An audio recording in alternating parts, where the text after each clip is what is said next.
think about it, and what are some of the risks associated with it. And then we'll go into a little bit about how this works into establishing the Center of Excellence, for those of you who are either thinking about it, contemplating it, or are actually doing it.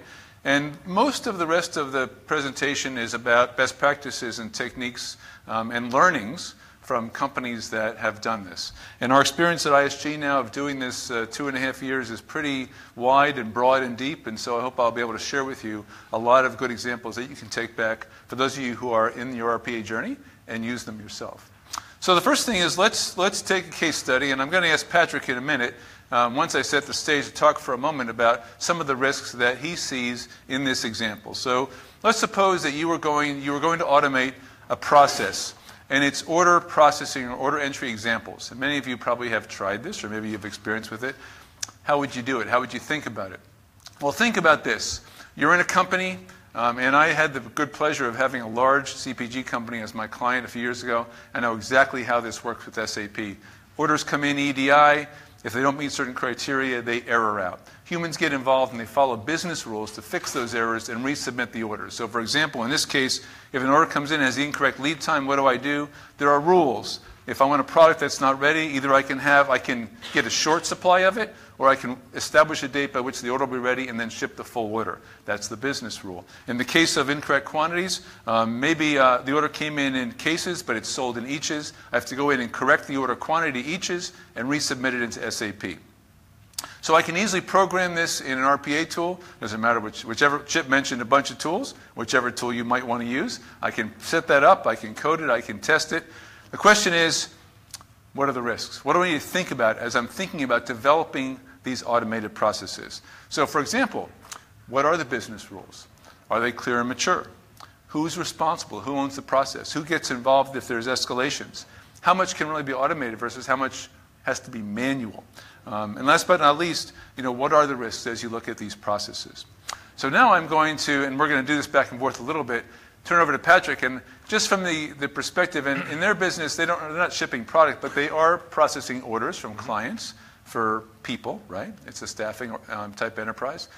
What would you see as the risks in the order area? I know you guys have done some automation, a lot of automation in this area. So a couple of things, Mark, I would look at. First of all is we like to send our developers into the team and find out, is the team actually processing those errors in a consistent manner. You may think you've got a standardized process for it, but oftentimes when you sit with the team, you find there isn't. And so a clear definition of what is the right standard and what is the right process is important. Okay, very good. What about with regard to the maturity of the process? So I know working with your organization, processes are, as in any organization, at different stages of maturity and clarity. You have a lot of experience in the area. Could you maybe share with the audience a little bit about your thoughts on that? So the maturity of the process, as well as the knowledge of the people doing the process, as well as the actual leaders of the process. It's very important to make sure that everybody from the manager of the team all the way down to the people actually doing it are on the same page. And so oftentimes you find that the line level team members have one thought about how the process should be handled, and the manager or leader of the team has another. And so it's good to make sure that you level set on that. Yes, indeed. In fact, we have clients where I think sometimes in the company they don't really know what they're doing. The workers are doing it one way, but management thinks it's another way. Okay, and maybe some of you have experienced that in your own experience. All right, so those are great examples. Let's go on and talk for a moment about what are some of the typical risks you might face in automating a process. So this slide just shows kind of a continuum of how risks are defined. When we're working with clients, as you might expect, what is a risk? A risk is any threat to the success of the project. Okay, it's any threat. So as we look at processes and we think about the life cycle of an automation, we launch it, we're going to define it and design it, we're going to configure it, we're going to deploy it. What are the risks that threaten our ability to get that from start to finish? And some examples are on this slide. And Patrick, of course, did hit one that's just predominant amongst clients because it is very challenging. How do you define a process thoroughly, completely, and accurately? How do you do that well? Okay, it's challenging. Processes can be complex. They can have many branches. Okay, and so the ability to do that and do it well and do it timely, not just in RPA, but really in many types of applications, is critical. But there's some other ones up here, and I'll highlight a couple, and then I'll ask Patrick to talk about them as well. So one of the things that I would also suggest is the third bullet point on the left, which is how do I architect this automation? So this is particularly important, and we'll talk about it toward the end of the deck, when we're dealing with complex processes. Complex processes could be like the process we talked about for order entry, where there are many different variations or variants or branches on the process. So it's not just what are the rules around that, but from a development standpoint, how do I architect that? What's the core process? How do I architect it so I can easily expand it for all the use cases? Architecture is a great thing, and that goes to how the people that are working on these processes develop them. And the last thing I'll mention, then I'll turn it over to Patrick, is the technology layer. I'm sure nobody in this room has a problem with the installation of any of their RPA software. But believe it or not, we have clients that sometimes it's not all installed properly in the beginning. Or maybe they install the development environment, but not the test and prod environments. That comes later. Big mistake. We really, having learned our lesson the hard way, we really advocate get everything installed up front and test it.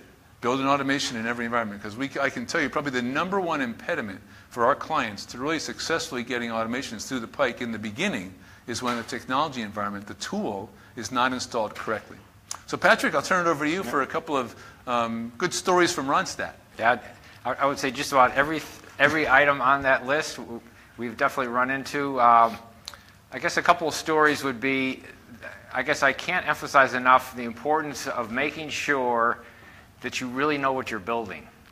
You know, we were on a lean journey before we entered RPA, and so as our teams became more lean savvy, the documentation of lean we thought would be a perfect fit for RPA, and it is, but it only takes you to a level 2 or 3, if you will, versus RPA is a keystroke level. And so getting down to that level 1 detail of exactly what your team is doing is a lot more challenging than you, I would say, probably imagine, because you've got lean documentation, you think you can jump right into it, but you really have to get to the keystroke level. And so the initial upfront assessment of what you're building and what the process looks like, I would say I can't say enough about.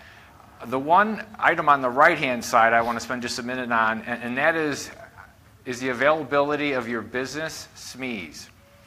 RPA happens quickly, and the RPA developers need pretty much constant interaction with the people on the team, because once they get qualified and trained, they can do automations in days and weeks, and so they become a very critical part of what's going on in operations.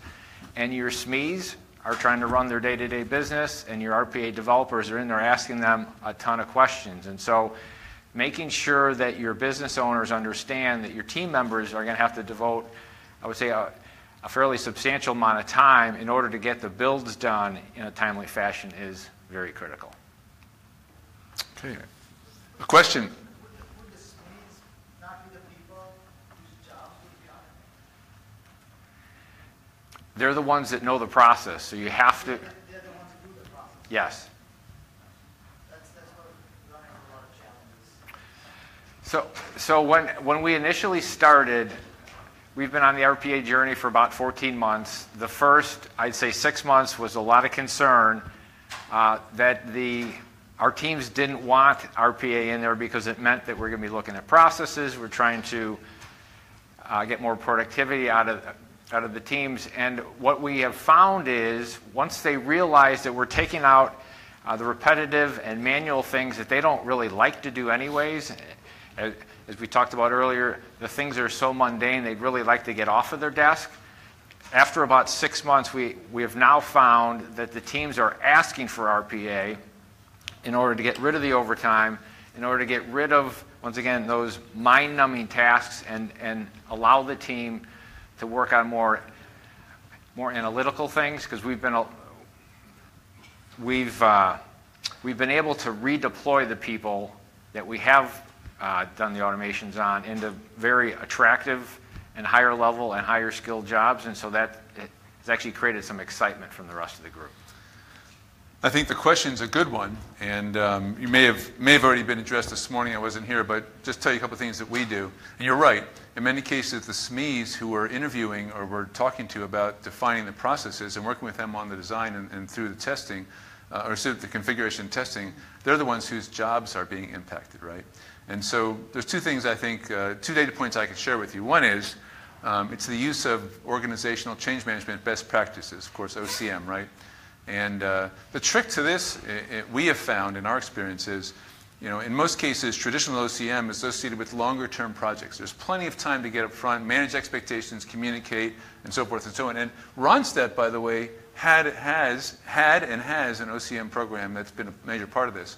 But the trick with OCM in RPA is adapting it to the rapid implementation of the automations, right? So there is some best practices around that. The second thing, though, is just to echo what Patrick said about repurposing or redeploying employees. Our firm just recently the research part of ISG just recently did a study of over 500 companies on this exact subject. And guess what the finding was?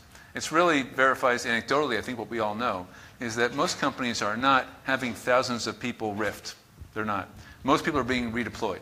And we see it anecdotally working with our clients. Maybe you see it too. There's always the threat. People get scared. They're fearful up front. It's going to impact them and their jobs. Okay, but they find out later, I think what Patrick has said, that most people, we're not automating their entire jobs. We're automating pieces of jobs. I like to say we're automating arms and legs, fingers and toes, right? It's not 100%. It's 90%, 80%, 70%. Sometimes it's 30%.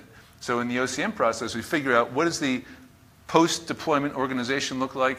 What do the operations look like? And then the people whose work is freed up, where do we put them in the organization? And it kind of makes kind of a sense, right? If you think about the labor market right now, it's a tight labor market. It's hard to find good people. So if you have good people inside your business that have years and years of knowledge, doesn't it make more sense to redeploy them and keep that knowledge inside the business than go outside and hire people who don't know the business and have to build all that knowledge? So that's kind of anecdotally what we see happening in our clients today.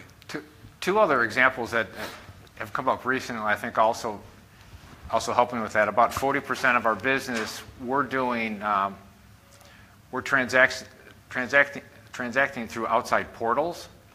And so we have about 1,200 accounts that we need to reconcile. And we have roughly 15 or 20 people that are trying to do it on a weekly basis. And there's just not enough capacity. And so RPA has allowed them to actually get to the point where they are getting through all the reconciliations, because RPA, to Mark's point, does the first half, and then they do the back half of the analytics. And so it's a real team engaging thing, because they want to be successful, they want to get their recs done, but they don't have the time to. And so RPA has helped with that.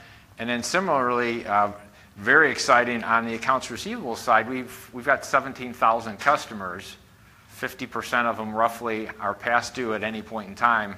You can imagine the amount of workforce you would need to contact all of those customers in a timely fashion. So RPA is, we're just launching a process where we'll actually send an invoice and an email to the customer from their account service representative's email box that says that they're past due. Here's the invoice. If you wouldn't mind, please process this through accounts payable. So now the account service representatives are taking the calls from the customers that have questions and issues versus all the upfront legwork of actually getting the contact. And so, once again, it was an area that we weren't getting into at 100%, and now RPA has allowed us. And so instead of getting cost savings from FTEs, we're getting cost savings from our cash flow coming in faster. If you have financing costs and things like that, now you can lower other non-FTE related costs. And so that's why our RPA now all of a sudden has actually turned into I'll say a very positive thing, versus before it was all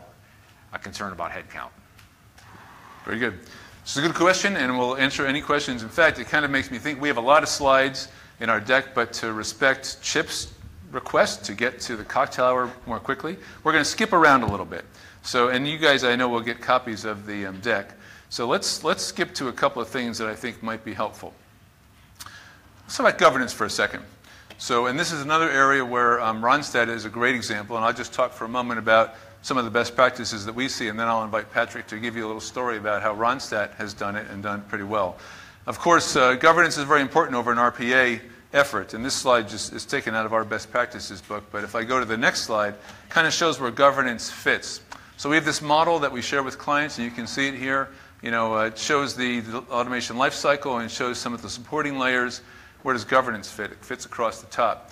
When you have a COE or a Center of Excellence and you're in the process of automating processes in your business, let's say you have X number of people in your COE, probably X number of people are each working on at least one automation. And each automation is a project.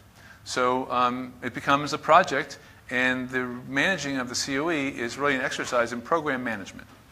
So that being the case, it's very easy to see how you can imagine how issues and risks come up, how problems come up. People aren't available, there's conflicts, I have technology problems, I can't get them resolved. I've gotten to a process and I've got 3 different people defining it different ways. What do I do to resolve that? And so forth and so on. There has to be a place to go for resolution, for guidance, direction, and oversight, for resolution of issues that have to be decided by management. That's governance. Governance, of course, on the front end also is about intake, prioritization of the right automation requests so that value is being delivered as an outcome of the COE. And of course, on the back end, oversight of the change management process when the automations are pushed into production and the impact of the automations on the people and the operations of the business. So consequently, this just shows our model. And I think, again, what's most interesting is to hear a real live example. So I'll turn over to Patrick. I know you've got great examples. Maybe you could share a couple with the audience. Sure. Okay, Sure. great. So a couple of things on our Center of Excellence. We have 5 builders and 1 chief architect, I'll call her. And so she is involved in and sits in all of the design meetings for all of the builds so that she gets a chance to make sure that we're doing things consistently, that we're taking our prior builds and we're utilizing and deploying any of the other automations where we can, I'll say, cut and paste and make sure that we're doing consistently. And then we have a governance group that is comprised of not only the business leaders, the CFO, and a representative from IT. And we meet once a week to talk about issues, access, any kind of challenges that we're having. So we have an oversight committee as well as our governance within the actual RPA team. Okay. Very good. And just a quick question, if you don't mind.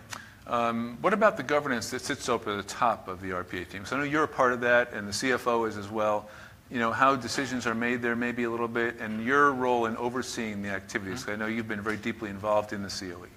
So we discuss things like where are we with the builds, what kind of challenges are we running into, what does our pipeline look like, make sure that we've got enough activity, not only that the team is working on, but as the builders get more and more proficient, they get through things a lot faster than they used to. So we want to make sure that we've got enough work for them to do, and also prioritize, as I saw on a slide from this morning. You start getting into not just building whatever's out there, but actually, if your pipeline's big enough, actually picking and choosing what you want to go after next. What has the best return? What is, I'll say, less complex with a higher return, and just comparing all those things. And so that committee talks about and keeps the team in alignment in those fashions. Now, I want to ask you the one question that I know is burning on the minds of everybody in the audience, and it's burning a hole in the floor, which is, when it comes to governance, what is the most difficult part, from your point as an executive, of being part of the governance of the RPA?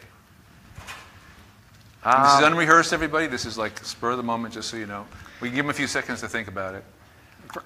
Probably I would say the most challenging is the fact that, once again, we were taking, I'll say, months to do things initially, so you had enough time to make sure that things were consistent, things were locked down, and now over the past, say, 3 to 6 months, the builds are happening so quickly to make sure that the builds are stable, that they've been tested, they've been deployed, and now we're in a production environment, and we've had glitches where we have either power outages or our software all of a sudden decides to go offline. And so how do you keep that going? So we own it under the business operations. I know there's some earlier discussion about whether IT owns it or business operations. It's in business operations, and so I'm feeling more and more like IT, that you have to make sure that the machines are running, et cetera. And so that now is, we've gone from how do we do this, how do we build it, to how do we make sure that it continues to run. So right now, that's probably our biggest issue. Beautiful, beautiful. Thank you. All right, so let's talk about, so we talked about risk, we talked about governance. Let's talk about, let's skip ahead a little bit, change management, since it came up a little bit earlier. And I will tell you that I'm really proud of Randstad as a client of ours. They have really used a lot of best practices. And I know there are all types of consulting firms and partners out there. In our body of knowledge, we're fortunate to have change management expertise inside our firm. And so we've been able to work with them and create some very specialized approaches around change management for RPA. This slide talks about some of the approaches. And when we were working with Randstad, we actually had a separate work stream on RPA. And we engaged with HR, the Lean Six Sigma guy, of course Patrick, the executives, and Patrick in the organization and others to plan out the effort and to create transition plans, and then the right communications, kind of like this slide says. How are we going to message this in the organization? We had town halls, we had FAQs, if you remember. I know you're smiling because you remember it well. It really does work. And this is an organization, as Patrick mentioned, there are people doing reconciliations of billings. There's a huge back office in this business because a lot of the work they do is customized on a client, almost a national account basis, right? And so managing expectations, communicating the message up front about what was coming, and then actually helping them to figure out when these automations are implemented, what do they do in the post-automation deployment world was very important.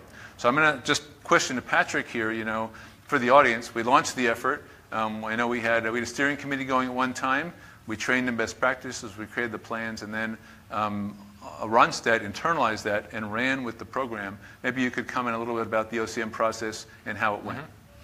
Yeah, I would say once your automations are being built here and you're in the deployment stage, what's actually become interesting is that the RPA developers become such an integral part of the operations team that, once again, the time factor of the developers and your SMEs is important, but then the business leaders, once again, in the traditional IT space, you get projects that you're hoping to get in months and years, and these things are starting to come in months and weeks and days.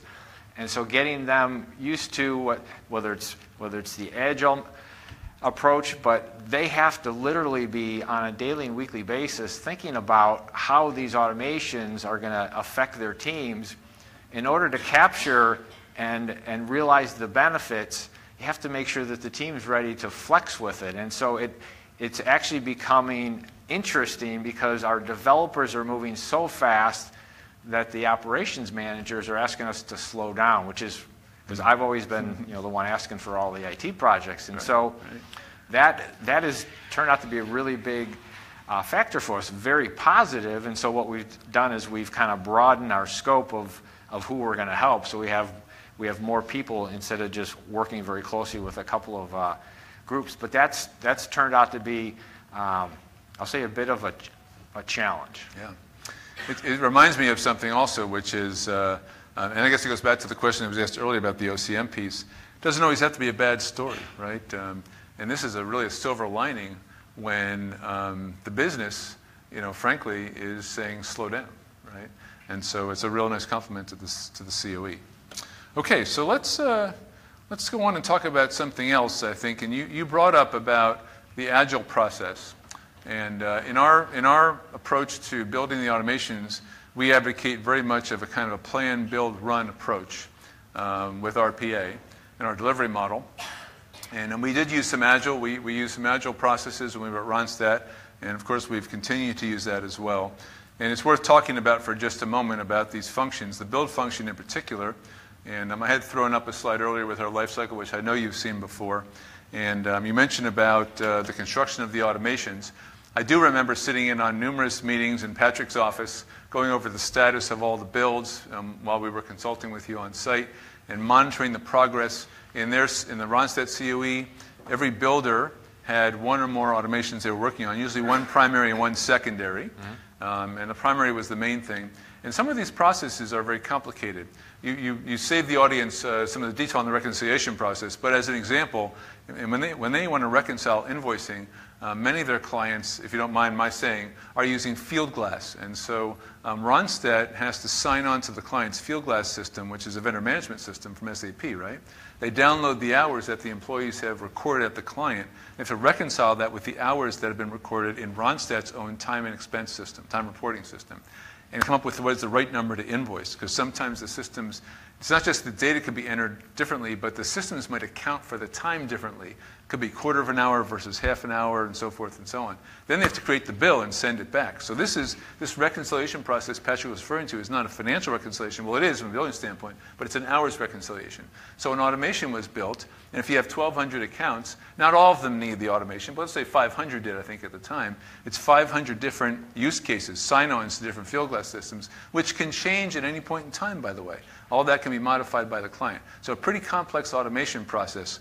And I thought it might be worthwhile just to talk about some lessons learned from that. I know we had a couple of things in terms of how the automations were architected, how they were actually devised, the modules, some of the logic challenges we have, going across the internet and signing on to portals, the sign-ons. Maybe I could ask you just to talk. You lived and breathed that, and it was some challenging automation work.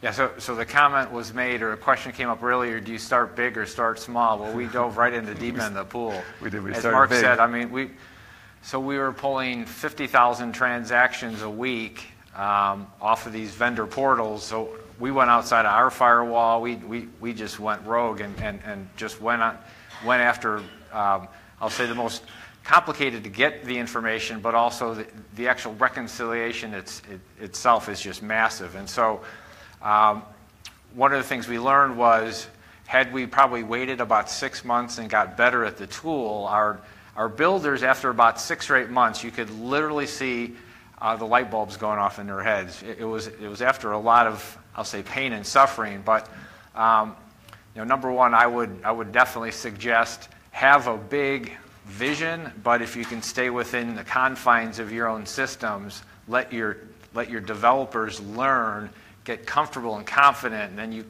can quickly get into other bigger things. I think the other thing is just in the build process. Once again, some of these developers have actually gone back now and looked at some of their initial builds, and somebody said about being very eloquent in your development, and that's where somebody with a little bit more of a technology background, it helps. They've acknowledged they spent 600 and 700 lines of automation that today they would probably take about 200. And so, once again, in the build, if you can start on things that are a little bit more intuitive, things that are a little bit more straightforward, you'll have, I'll say, quicker successes, a much happier RPA team, and I think it'll naturally build from that. But it is interesting when you look at it, because each one of the builders, we decided, as Mark knows, for the first 6 months, we put them in a room, I'll say a rather small room, and that was actually very helpful because they got to learn from each other. Each of the 5 builders had very different skill sets, some from more of a technology side, some more from a business process side, and their forced interaction with each other, because they were sitting in the same room, they learned from each other a lot faster than they would have if we actually had them sitting out in different areas. So it's good. And so I remember that room well. We spent a lot of time there.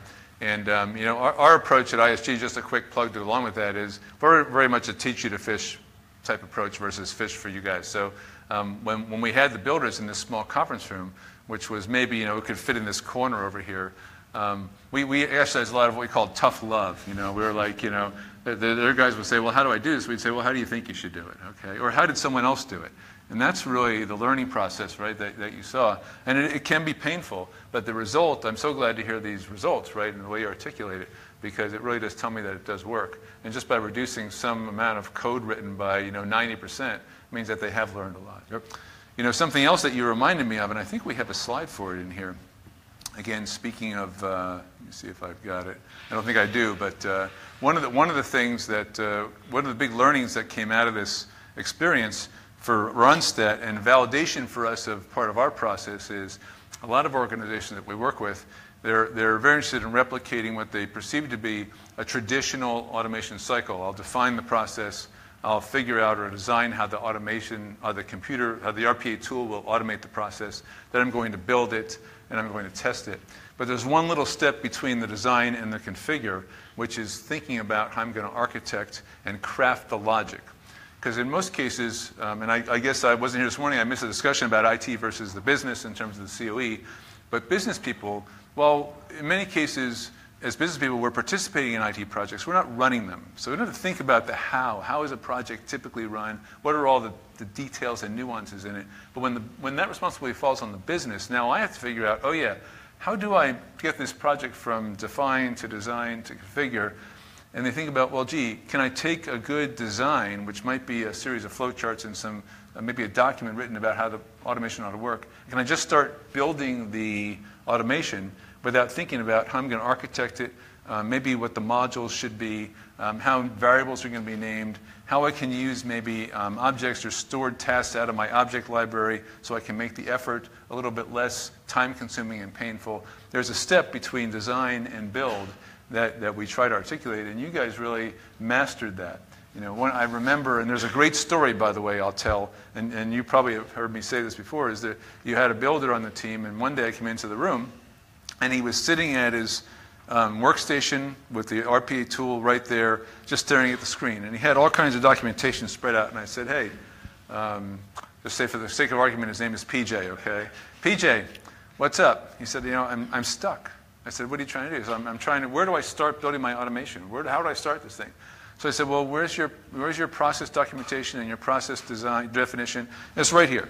Where's your solution design? Yeah, it's right here. I got it right here. And I said, where's your architecture? How are you going to architect this thing? Oh, I got to figure that out, right? So I said, well, why don't you figure that out? Because we had training in it. You know, we advocate a consistent architecture across all automations so they're easy to support and maintain. He had the information. He said, I'll come back in a while, let's look at it. So I came back a little later, he's got the architecture there, it's great. And he's sitting at the screen again. I said, now what's wrong? He said, well, I'm just thinking about, you know, how do I figure out how to start writing the lines in the automation? I said, well, have you done any kind of logic narrative or process narrative? Oh, no. I said, well, why don't you get on a Word document and just start typing in the lines of how you're going to automate this. What's the process? Organize it in your mind. And then when you go into the tool, you're really just dragging, dropping, and creating the right lines and objects. And he said, okay. So I went away and came back later. He had figured it out. And it really validated this approach, and you guys really mastered it, which is, how to be thoughtful about this. Because by following those steps, the cleanup and the rework on the configuration process through testing and so forth was really minimal. So you saw this live. I probably explained too much detail, but it's really an important point for sustaining and evolving the COE. What are your thoughts on that? Yeah, I mean, exactly. I think once your developers get comfortable with how to start and how to design and how to build, what's very interesting is now the conversation is we try and get, if somebody's going to do a certain area, call it either cash applications or accounts receivable, we try and keep them in there for a period of time so they become, I'll say, educated and experienced in it. And so now what the builders are doing, not only are they coming up with their design of the process, but now they're starting to ask, okay, these are the 2 processes you want me to work on now.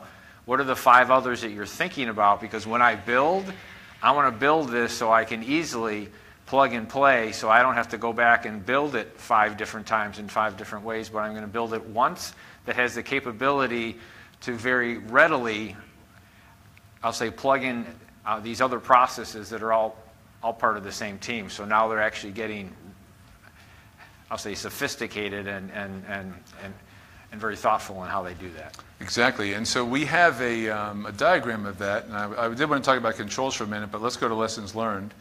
So this is how we portray this, and some of this was developed with the help of Patrick and his team, is how to think about complex processes. So the first thing is, and as Patrick mentioned, we hit not just the reconciliation, but there were some other complex processes. When you see a complex process, what should you do from a Center of Excellence or an RPA lead point of view? The first thing is to acknowledge this is going to be complex. And this kind of shows 2 dimensions, a horizontal and a vertical, The horizontal are processes that span the organization. They go across organizational entities. So you mentioned about reconciliation. Well, you have a group that you have field offices that work with the customers. You have a group centrally that in finance that's doing reconciliations. You have other groups, and this reconciliation process crossed many organizational entities. Then there's the vertical scale of complexity, which really is the depth of use cases and variants, branches in the process. Right? How do I capture all those, and how do I automate this? It's a beast, really, right? How do I prioritize those, and how do I drive impact and value? So some of the lessons learned is just what you mentioned. How do you architect this? How do you define it well? How do you go ahead and actually build a process that can automate this quickly? Okay, not in years, but as you mentioned, in days and weeks. The other part of the model. Let's see if I have the second slide. I guess I don't have the second slide here. But this is the companion slide to it, which are some of the lessons learned, which is, and I'll skip down to the middle here. I talked about most of these, but the bottom one is also important, and that's using an approach that gives quick feedback during the build process. So one of the things we try to advocate, and Randstad, of course, picked this up, is not giving a builder an assignment and go back to your desk and build it and come back when it's done. All right? But using an agile approach that is working with the business hand in hand as time permits, for sure, but with the business users, so that as the automation is evolving, they can see it right away. So it's running in sprints, and I skipped a slide earlier, and creating that collaboration and that joint build experience that cuts down on the rework and the redo.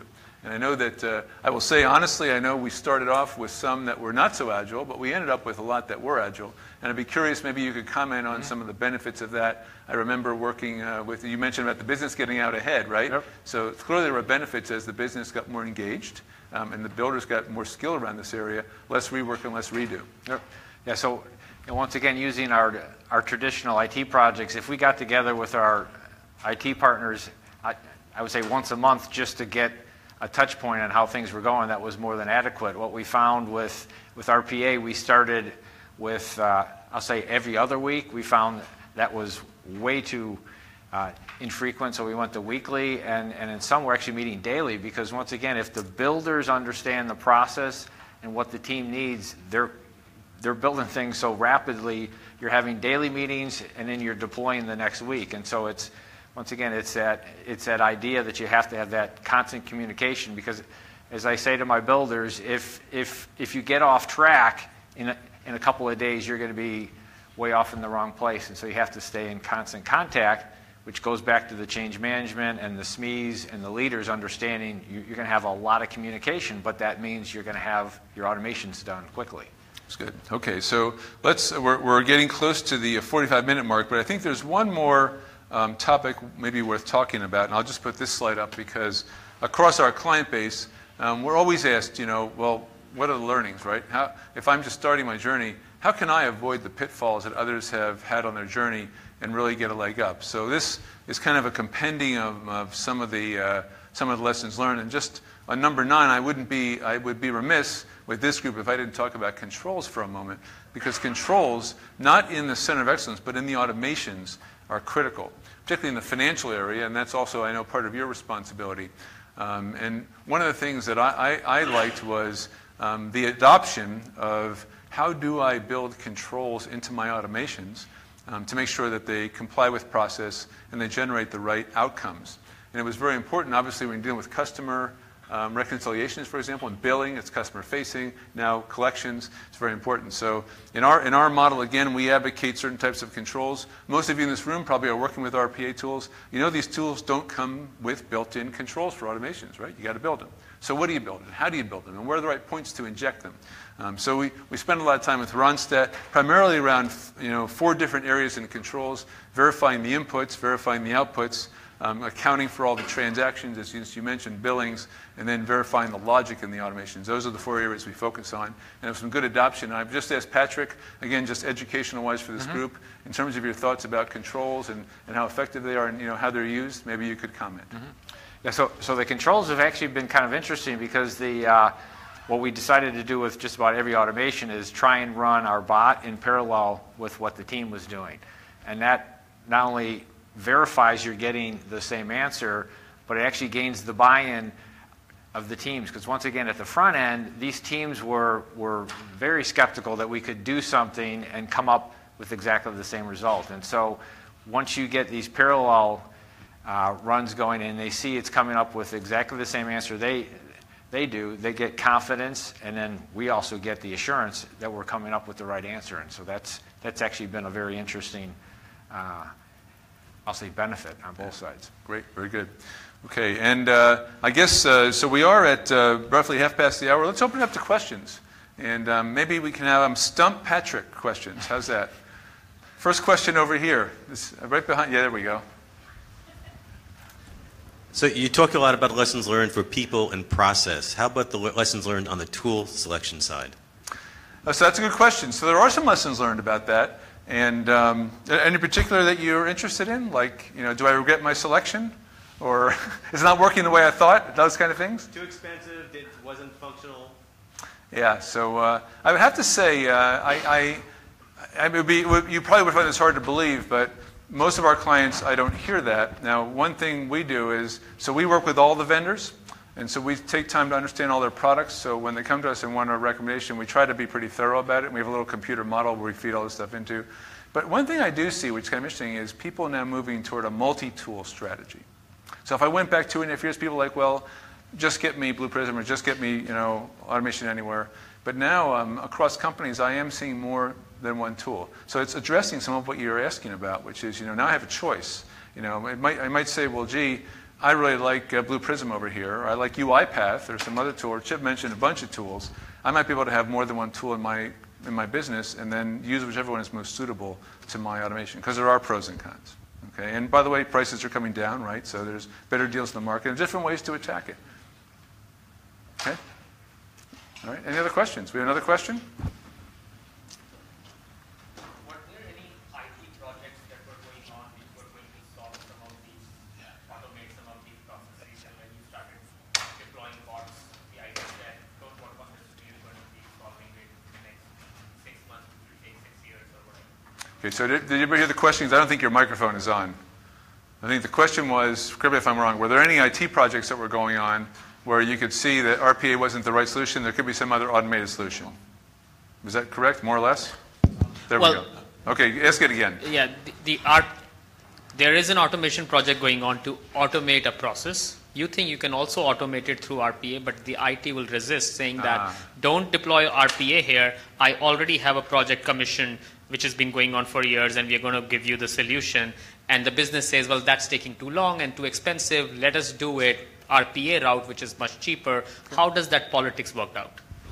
So we're in the middle of I'll say, a rather substantial conversion and movement of other businesses into our practice in Atlanta. So IT was fully consumed with that, fully consumed with all of the front-facing sales, marketing, big data initiatives. And what was really interesting was, yes, there were definitely some things that we're automating we could have done through IT, but they're very supportive because we're now off of their list.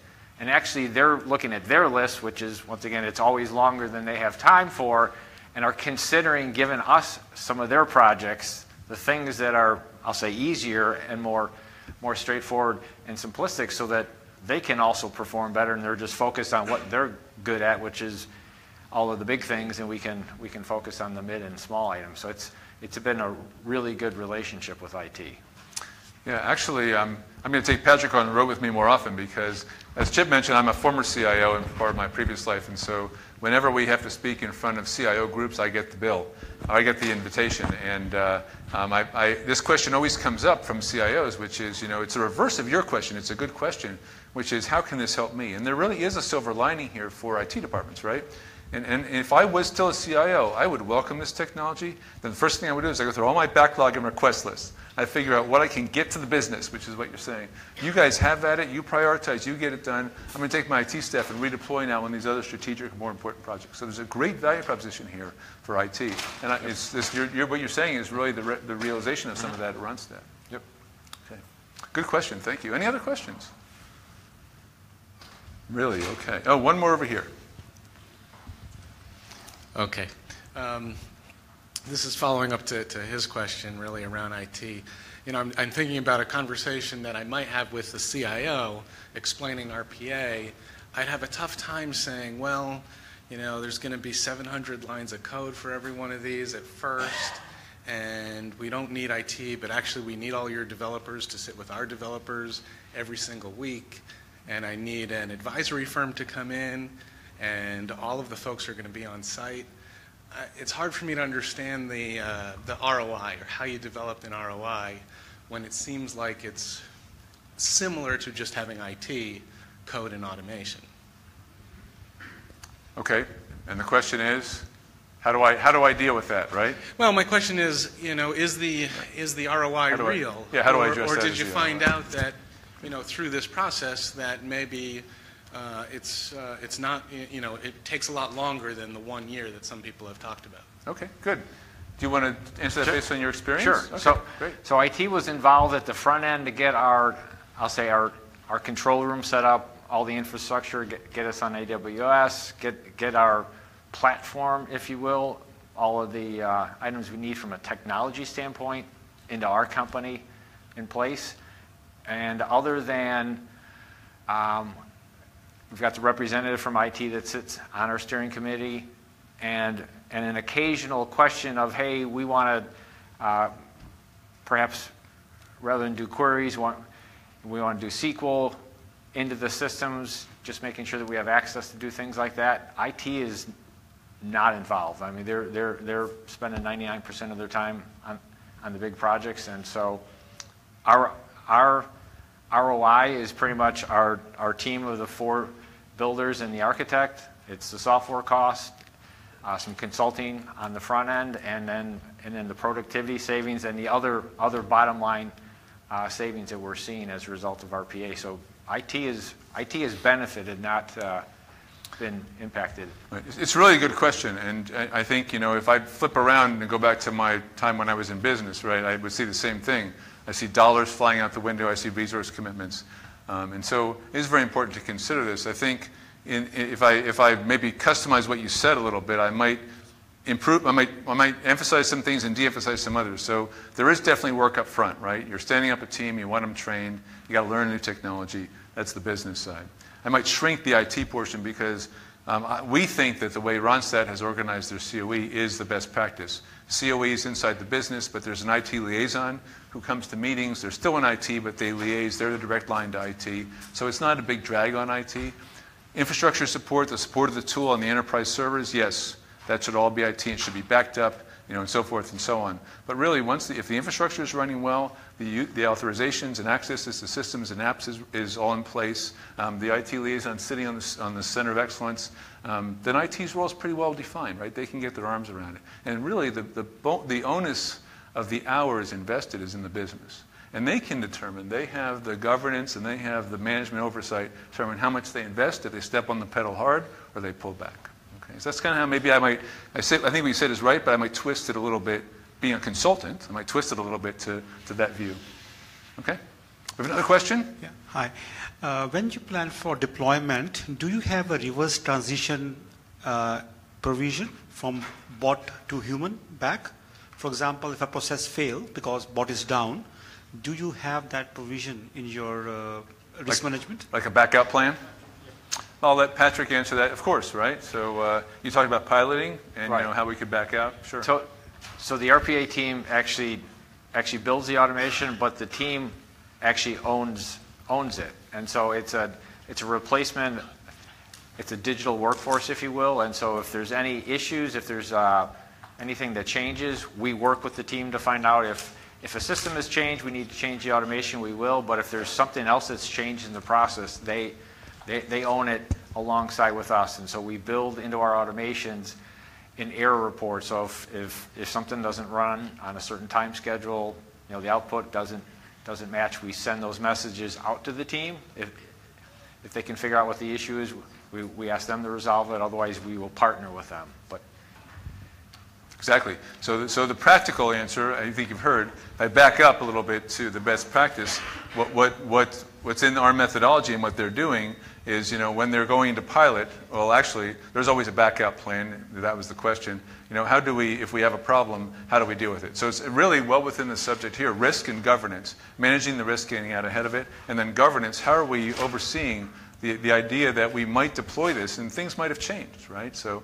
just what Patrick said, between the time we built it, and this was a very dynamic environment, maybe more dynamic than some, frankly, it's possible that a process could have changed. A new customer could have come on, and now we have a different way, slightly different way we have to do a reconciliation.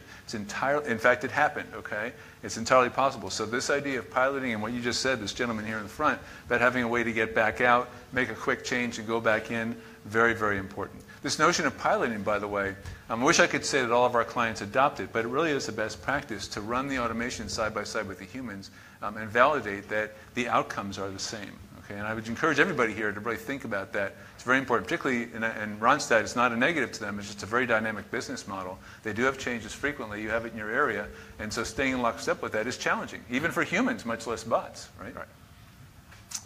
A question over here? Yeah, you mentioned towards the beginning that you're redeploying these people as opposed to letting them go, and I think that's important from a change management perspective. I guess a couple of the questions I have are what are the sorts of things that you're redeploying these folks into? What type of an overhead is that imposing on your management team to find new places for folks? And was that kind of a battle with senior leadership to make sure that we're going to be able to protect these folks as you're rolling this out and not, turning over to those hard savings that you get from getting rid of people? So we have roughly, say, 300 people in our back office. We have 6,000 in the front line.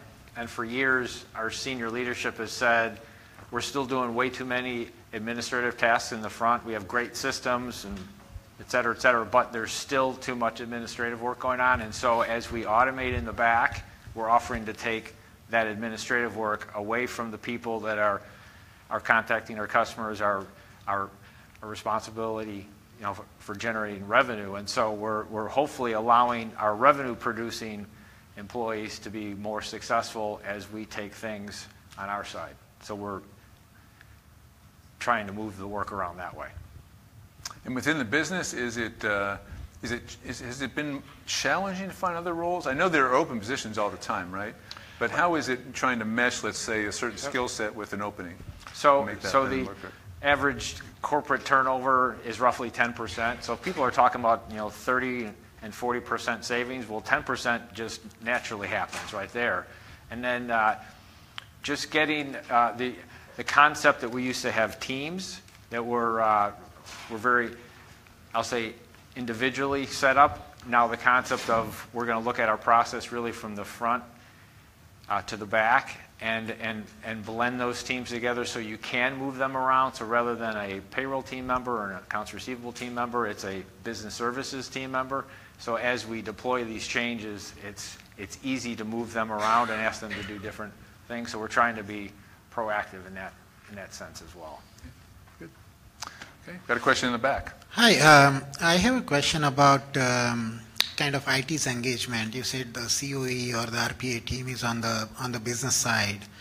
How are you handling the test data and preparing the test environment in order to do a thorough testing? Second part of that is, I think I saw somewhere that your RPA tool is installed in a cloud environment. Are you running into issues related to cloud where you need a real IT subject matter expertise to constantly kind of keep on resolving those type of issues? Mm-hmm. Yeah. So anything related to the technology, we're definitely getting IT involved, whether it's the test system, making sure we have the right environments, working with our software provider and our consultants to make sure we've got all the architecture, if you will, behind the scenes and the infrastructure set up right, absolutely. And then as we migrate from, we had it, I guess, set up locally, and now we're going to the cloud. Once again, we're having IT help us, but once again, it's not a lot of effort. At least it doesn't appear to us that we're asking them to get involved. It's not that. Smile, because it's not a lot of effort for the business, but for IT, it's a bunch of effort. So you're right.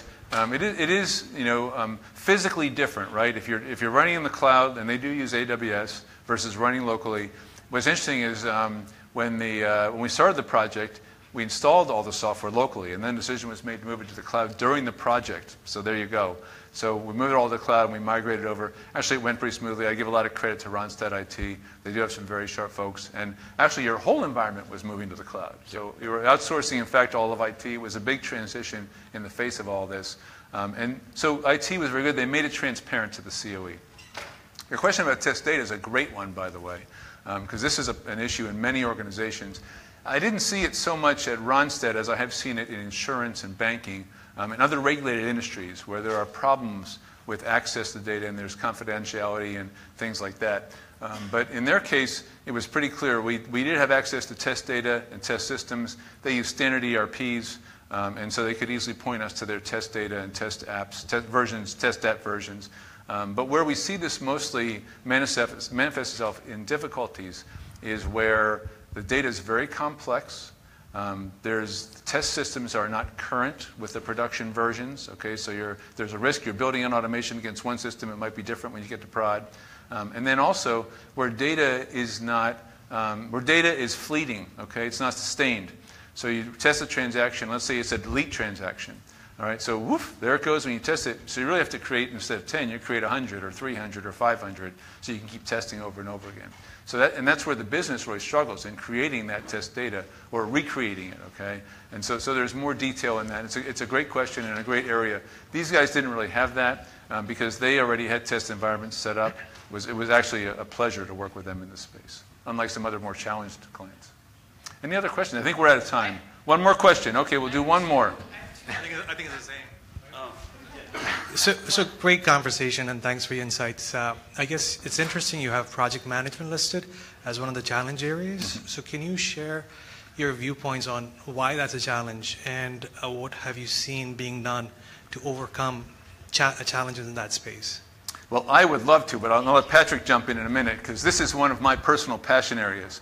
Because I'll paint the picture for you. So as a guy who's been in project work for 35 years, there are people who are good at project management, and there are those who maybe are not so good, right? And what happens is this whole thing tumbles into the laps of the business, right? And so we have is business people, rightly so, standing up, being part of this COE. Are they all good project managers? They're probably not, okay? If I said to Patrick, and I know him well enough to say this, is your AR lead really a great project manager? Can they really lead the COE? No insult intended. But he knows it too. Some people are great at project managers and some are not. And really, the heart of the COE is great project management and project diligence and program management, when you think about it. If every automation life cycle, I could go back to the slide for just a sec, and I'm going to run out of time here, but I'll show it. If you believe that this approach is correct, and I do because I've seen it implemented now many, many times, if you believe that these purple chevrons are really what you need to do to get from start to end, it's a project, okay? So to do a project well, you got to be good project executors and good project managers. And what happens in a project? Things don't always work out perfectly, right? Resources can't align. People aren't available because they have 1,000 things to do. People, it's hard to get approvals for things. I write a process definition document at one of the stage gates here. I need Chip to sign off on it because he's the head of HR. He's out of town on vacation for 3 weeks, okay? So all of these things come up. Then I get to these processes that aren't clearly defined and mature. Who makes the decision about which way do I build the bot? So it's all about having good project planning, good project execution skills. And it's challenging for the business. No insult intended to anybody. It's just the nature of the beast. So I think there's a huge opportunity here. And so we do see, and I'll turn to Patrick in a sec, so we do see in businesses and our clients, and we love our clients, but we do see in many cases early on shortcomings in this respect. And so there's an opportunity to do some education, right? To train in the best practices and really help people understand why is it important to be good project managers, whether it's a small automation or a huge one? And the answer is, of course, it is good to be that and to try our best so that we can deliver outcomes according to the plan. And really the goal is to deliver the automation on time and within the budget at the appropriate quality and performance levels, right? With the right controls in it and so forth and so on. Patrick, I'll just turn over to you for your opinion and see if you agree or disagree. Unrehearsed. I do. It's the same issues you have with any IT project, but the problem is, as you mentioned about Chip being out of town, that doesn't work when you're trying to get something done in days and weeks. So all of the issues that you have with an IT project, you literally are compressing them in like this, and so you have to have somebody that can literally be on it. It's almost an hour by hour and day by day management cycle. Staying on it. And the last thing I would say is that I think it's not up here, but when I think about some of the issues that our clients run into, and I think this is probably across the board, it's really making this a priority, right? Any business has 1,000 things to do, right? There's always, so many priorities, you almost don't have broad enough shoulders for it. How do you make RPA a priority so people know, hey, I expect to get this done in 2 weeks or 3 weeks or 4 weeks because the business needs it. So how do I make sure people are available, that when I need them I can meet with them, I can go talk to them, I can get them in to look at the automation and validate it and test it and so forth and so on. It's really important. If you want to be my client, for example, and I would love for everybody to be my client, it's not possible, I'm going to say to you, we need to make this a priority so we can really get this done and make this happen for your organization. Okay, Patrick, I want to thank Patrick very much for Randstad sharing his views with us today. And thank you all very much for listening to the presentation.